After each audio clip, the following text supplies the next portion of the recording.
pretty too, but there is no disputing that dainty just won't do. Some tell you mind your manners, but here's what I believe: if you're supposed to use a napkin, then why'd you have a sleeve? Oh man, oh man, oh manners, what's the great big deal? I tell you, manners don't matter as much as what you feel. Oh man, oh man, oh manners, manners are no fun, 'cause manners are like rules, it's better to have none.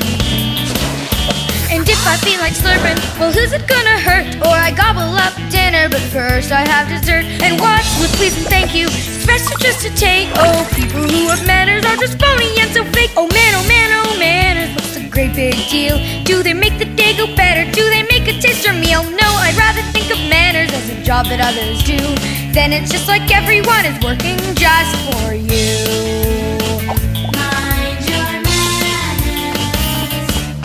I'll reach across the table, won't even try to share. I'll eat with just my fingers, I'll stand up in my chair. And if that makes him angry, that's how it's gonna be, 'cause the only one I care about is me, myself, and me. Oh man, oh man, oh manners, what's the great big deal? I mean oh manners are me just being real. Oh man, oh man, oh manners, they act like I'm not grown. And if they don't like my manners, then